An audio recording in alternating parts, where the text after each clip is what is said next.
that bothers me that I could have, why didn't I do this sooner? Why was I afraid to take that chance?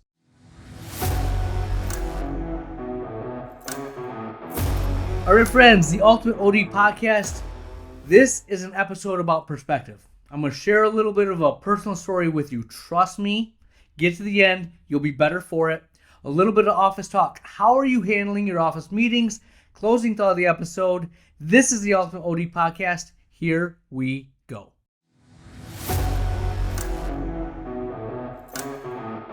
All right, friends, thank you for all the messages, all the emails, all the shout outs I've got. Please keep them coming. I want to hear from you. If you like this content, if you gained anything from any of the episodes, please tell a friend, leave a 5-star review. However you found out, let someone else know how you found out about it. You didn't just stumble upon this. I'm thinking someone told you, or you did a search. But we are growing. I love collaborating with all of you. I have a mastermind group with some of you guys all across the country. It's awesome. Collaboration is key. Iron sharpens iron. I want to get better. You want to get better. We all want to get better. Now, this episode is going to be a little bit different, but stay with me. Trust me. As you go through the rundown, you'll get through where I'm going, and you're going to be better for it. You're going to be way better for it. But I want to start off with a little bit of just perspective. This is an episode on perspective. Did you ever go through life and you always saw something a certain way and then something happens? There's a death, or you almost went broke, you almost went bankrupt, or just something way less than ideal happened and it just changed your perspective completely. I've had this a couple of times. Like in high school, rolled my car on the highway, walked away from it. It just messed with my head a little bit. That was the first time I realized that life is fragile, that a lot of people that get in that car accident, they might not have made it. I saw myself as having an opportunity, tried to make the most of that, right? Doesn't mean I haven't done stupid things along the way, but it gave me a perspective.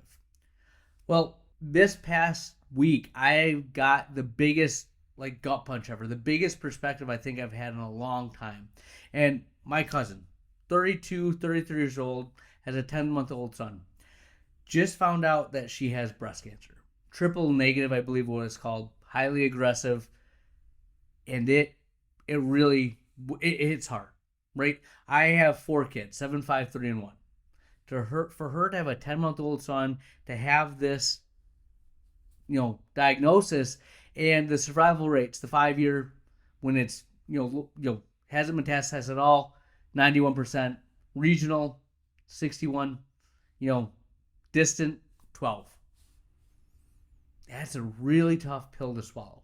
And not from a perspective of, your own mortality, but your kids, right? That's something that I've really changed as I became a father. Is my kids are my world, in the sense that everything I do is to give them more opportunities, to give them perspective, to help them not make the mistakes that I've made, to give them opportunities that I didn't have, right? So before I get there, I believe in the power of prayer.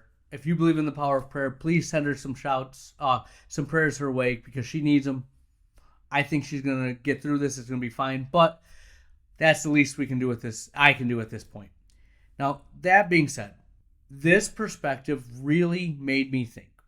If I were going to be in this situation, if it was me going, what would I tell my kids? What would I try to instill in them so they have my not my legacy, but my wisdom that I can instill in them, right? I thought so hard is you have to simplify it. When you're at this point, what matters? And I came up with 3 things. I'm going to share one of them with you, okay? And the one thing I want my kids to know, and this is something I do this, and thankfully I do this every day, is never let fear get in the way of you doing something great. Never let fear get in the way of you doing something at all, right? Take chances, go big. My biggest wins in my life: proposing to my wife 7 weeks after meeting her, starting my business, trying to play college football when you're 5'4", 140 pounds, right? Those big risks, when the world is looking at you saying, this is not the right move, or are you sure you can do that? Do you know what you're doing? And I took the risk and I haven't looked back. I regret the shots I didn't take. I regret the opportunities I didn't maximize. I wish I would have more offices now, 12 years in. I wish that I'm thankful for, you know, my wife and meeting her, but it took me getting all that energy, all that confidence to ask her out, to make that move.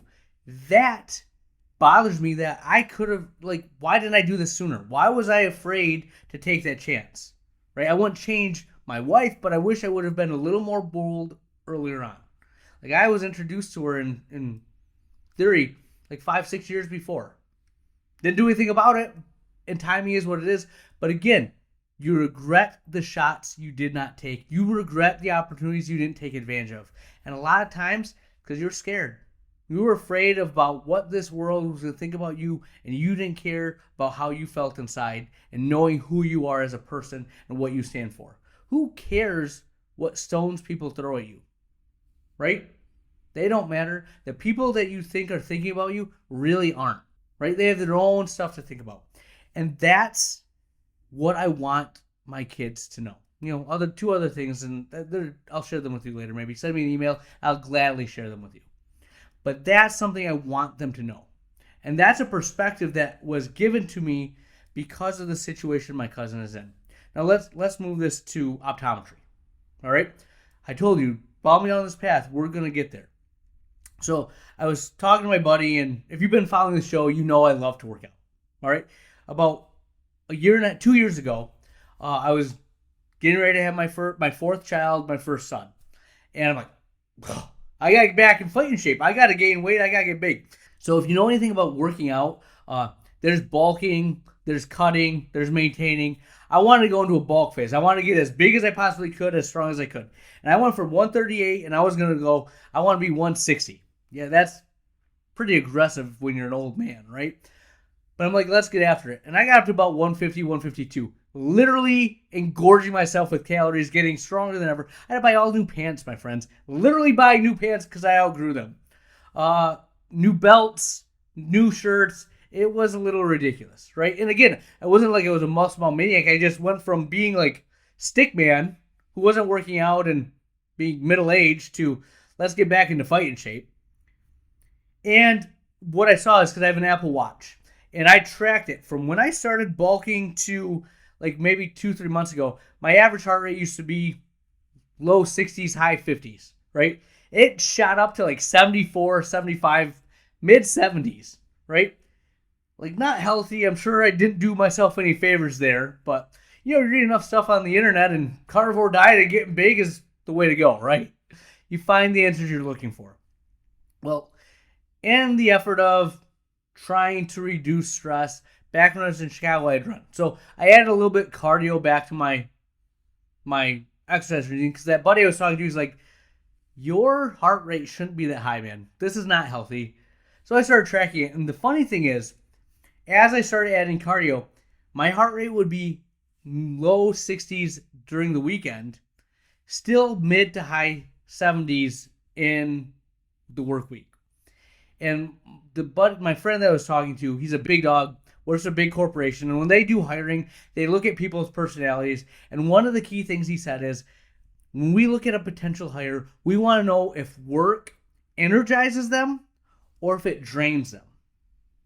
Right? Work can do one of two things. And the person that goes to work and it drains them, you have to figure out why it's draining them and what you can do to solve that problem.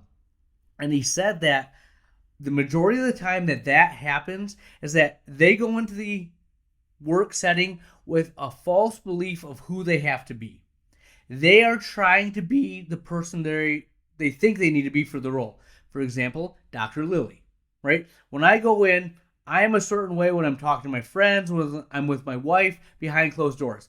But when I'm Dr. Lily, I have to be a certain way in my head. I have to carry myself a certain way, wear the certain clothes, say the right things, do all this. A lot of pressure I'm self-inducing, right? So that made me go back and think of what we were just talking about. The perspective I got about, are you living in fear or are you doing what you want to do? Right? Are you taking those shots? Is work draining you or is work energizing you? And if I'm having my heart rate, even though I don't feel stress, your body will tell you what's going on. I say this to my patients all the time. People that have myokymia, people that have central serous. Your body is telling you there's an issue. Either you're going to listen to it or it's going to find a way to shut you down. My body's talking to me. Am I willing to listen? So over the past few weeks, added cardio, just been mentally aware of, is it really that big a deal? Am I focusing on the things that matter, or am I getting caught up in something that's really not that substantial? And surprisingly, my heart rate has been lower when I'm at work the past 2 weeks. That's pretty amazing, right? Your body will tell you when you're on the right path. That shift in mindset, that perspective I got from my cousin's situation, and I'm thinking about what I want to tell my kids, has shaped me to be in a different situation when I'm at work. I'm finding a way to make it energize me and not drain me. I'm focusing on the things that matter versus the things that I thought mattered. There's a difference, and obviously my body's adjusting to that. So that's the message, right? Are you doing what energizes you? Or are you going to work and it's draining you? I've talked to a couple of you via email, mastermind group, and work is draining, right? And you're like, why is this happening? Do I want to be in this? The answer is no. If it's draining you, no. But you, being the astute doctor that you are, need to diagnose the source of the problem. What is causing you stress? And are you going to listen to your body, to your gut, and change it? Right? That's a two-part battle, my friends. One, seeing it. Actually, three-part. One, being aware that it's a problem. Two, diagnosing it. And three, having the gumption to make a change. Whether it's, I'm cutting my hours, I'm cutting this staff, I'm cutting this responsibility, but you have to choose. Now, a way that I heard this, I think today or the other day on a podcast, and they said that a lot of times we think of where we want to go.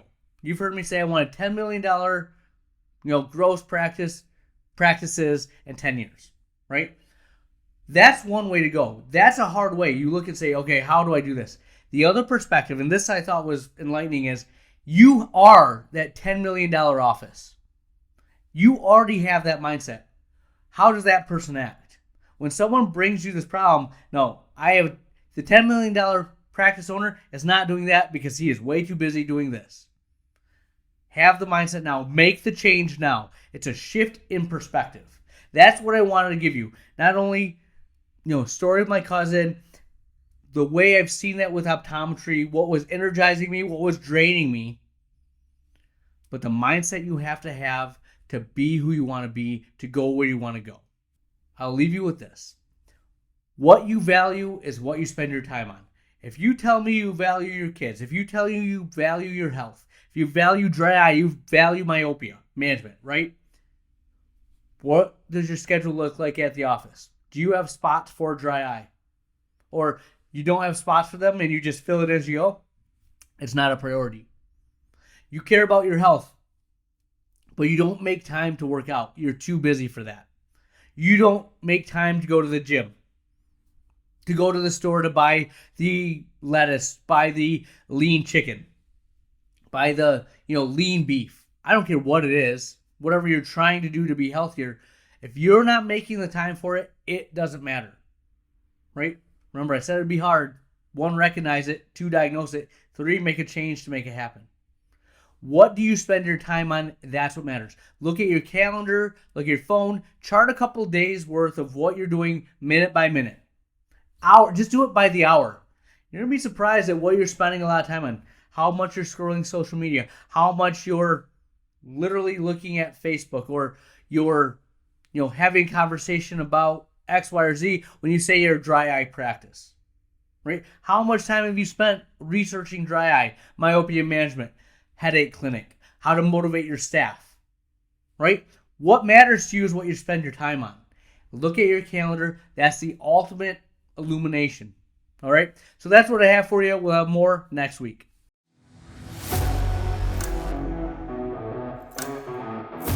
All right, my friends, a little office talk. Today I want to tell you about the office meetings I've been having. So, as I've told you through this journey, we added office managers, right? Optometry, admin manager. They are handling my day-to-day meetings. In my office meeting, I usually talk about housekeeping stuff. Hey, make sure you're highlighting this on the chart or on the a fee sheet or the insurance form that we print out. Or when you put stuff into the computer, make sure you put this here. Hey, when you check someone out, make sure you're saying this X, Y, or Z to sell your supply of contacts. I don't care. All these little mundane day-to-day things. Now, again, do you think that's something that I should be spending my time on, or that's what my managers should be spending their time on? Obviously, the managers. That's below my pay grade, right? So I'm delegating that, and I want my meetings to be more big picture. My meetings have to have 3 areas of focus. We're talking numbers. So areas that they can change: your supply of contacts, AR coatings, frames sold, how many patients we have on the schedule, X, Y, or Z. Things that matter that they control. Those are the numbers I share with them. We talk culture. How can we trust each other more? How can we define our brand? How can we work better as a team? Right? And then dry eye. Every office meeting, I treat that like I'm presenting to an audience and I'm educating my staff on dry eye. How I educate the patients, how I educate my staff. It's fun, but I'm always trying to come up with a new way to motivate them to be interested in dry eye. What did I find out new this month that they're going to learn? Okay, those are the 3 areas that I focus on. Now, within this, one of the things that I'm trying to do is build our brand. Right? When you think brand, what is brand? It's how a business, how a Nike, how an Apple, how they make you feel. So I asked my staff, and this was a big focus that we had, is what is our brand? All right? And they're like, optimize eyes. What does that mean? Right? We had a whole brand statement that we did, a marketing company made for us, and it's a bunch of those long drawn out mission statement type things. And I started the meeting off, and I'm like, read all of these. Then I did my culture, I did my numbers, I did my dry eye, did my numbers, and then I went over to culture. And I'm like, okay, that paper we read, recite me any of it. And there's 6 key bullet points. Every single one of our staff members read one. We couldn't remember any of it. Like, you think that's our brand? That's really what motivates you? And then they started going, and we started having this conversation. And we kind of worked through it. We didn't get there. We didn't define it. But it's on their mind now. Every time I have my morning huddle in the morning, what's our brand today? What are we doing? What's our thing? We kind of settle on we're here for you, right? When they come in, they know we're here. And we're shaping that. We're defining that. I am meeting with another company to try and modify that, to polish it. But I'm including them from ground zero. As we redefine who we are, as we move into the new space, this new era, they're right on the cutting edge. They're right at ground zero. Do you think that's going to have more of an effect? I do. I think they're going to have buy-in with it. That's why I'm trying to include them. That's why I want them part of the process. That's a meeting in my mind that's productive and effective. When you guys have office meetings, what are you doing? How often are you doing them? I always say, bare minimum, you do it once a month. A whole staff office meeting. Your direct reports, I think you should meet weekly. Me, with my staff, as we get the day started, we have a daily morning huddle every day. Go over the key points of the day, things I want to emphasize, things that we might be missing, things we got to do better. But I set the tone on a daily. I will continue to do that. When I have other doctors in, they'll have their team that they're working with. They're going to set the tone. Everyone needs to be on the same page. Okay?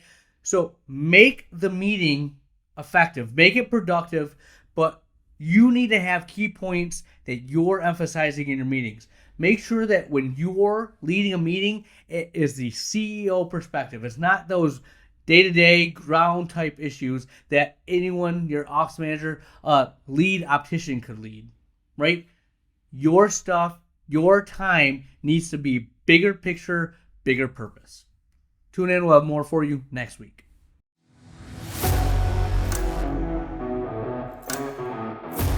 where has the time gone? We are to the closing thought of the episode. So, one of the things that I've realized as you get good at what you do is that the better you are, the less appreciated the skill is. For example, think about refracting. How long it used to take you to refract in, optometry school. Now you can do refraction in like 2-3 minutes and you're good. If you do stuff too quickly, even the exam, you examine too quickly, there's no value of that skill because it should take longer.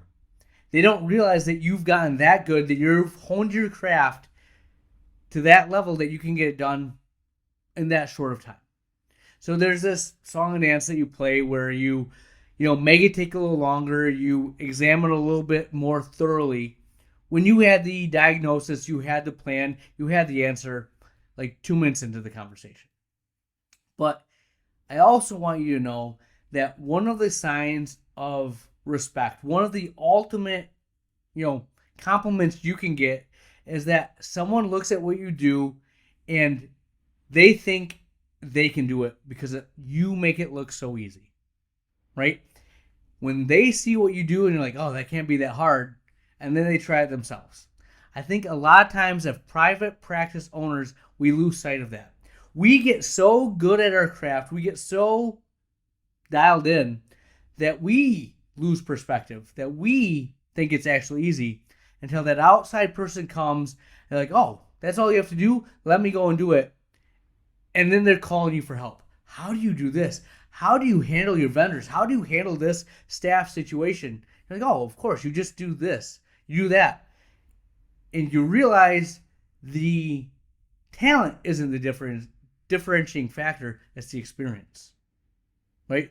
The experience that you've gained over the years is what sets you apart because talent, comparable, right? All of us have a certain level of ability, certain level of talent to get here, but the experience, the willingness to never give up, to never leave, to keep going forward, and the experience you gain is why you make it look easy, why other people think they can do it, why you are good at what you do. So remember that as you go through this journey, as you're a private practice owner, never lose sight of the experience that you've gained and why everyone thinks they can start their own practice is because you make it look that easy. That's the ultimate compliment. That's what I have for you. Dr. Lilly out.